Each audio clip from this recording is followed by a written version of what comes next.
tanpa kita sadari hidup berjalan begitu cepat. Yang mungkin dulu ngerasa masih SD, masih kecil, sibuk dengan mainannya, sibuk dengan hobinya. Namun pada hari ini tidak sedikit yang sudah memiliki anak, istri atau suami, tinggal mungkin di rumahnya sendiri pada saat usia masih kecil. Ada haru, ada tawa bahagia bersama orang yang disayangi, dengan ibu, dengan bapak, atau dengan teman-teman. Namun waktu begitu cepat berlalu. Ada yang belajar bahwasanya kebahagiaan itu adalah ketika kita dapat mencapai jabatan yang diidamkan atau diinginkan. Ada yang mencari kebahagiaan dengan menekuni hobinya, bersawah misalnya, bertani.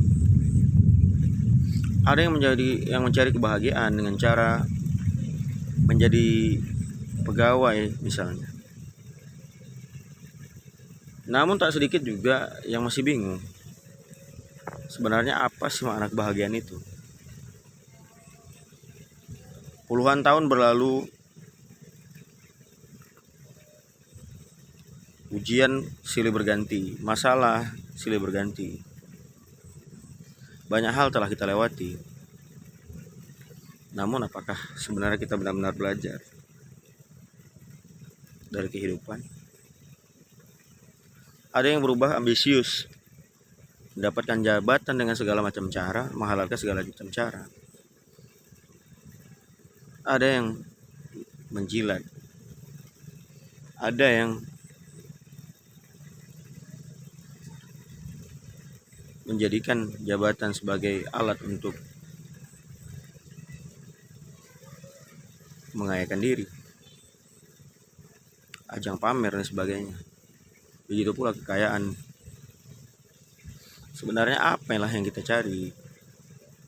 Kita berjibaku dalam hidup, terus bersaing untuk mendapatkan hal yang sementara, yang receh, remeh-temeh, yang dunia yang hanya setetes air yang lengket di ujung jari kita.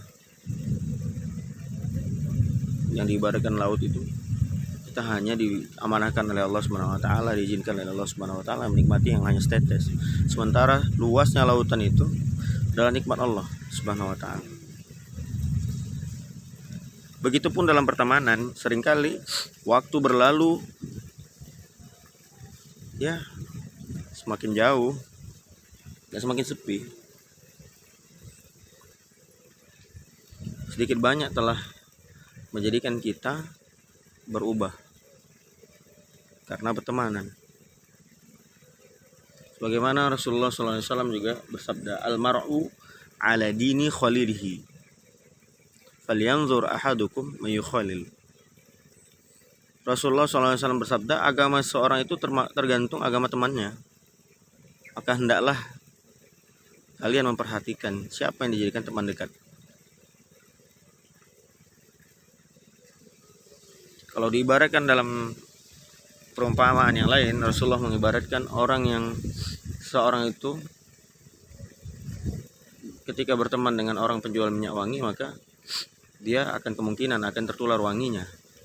Dan apabila berteman dengan orang pandai besi, maka ia akan tertular mungkin terluka atau terkena biji besi tersebut sehingga terbakar.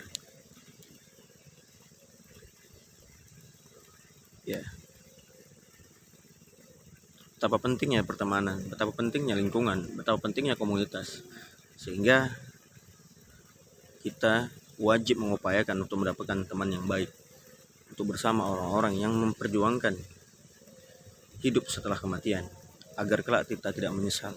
Karena kelak anta ma'aman ahbabta, Rasulullah juga bersabda, kamu kelak akan bersama siapa yang kamu cintai. Sama siapa kita di dunia, kelak itulah teman kita di akhirat kelak.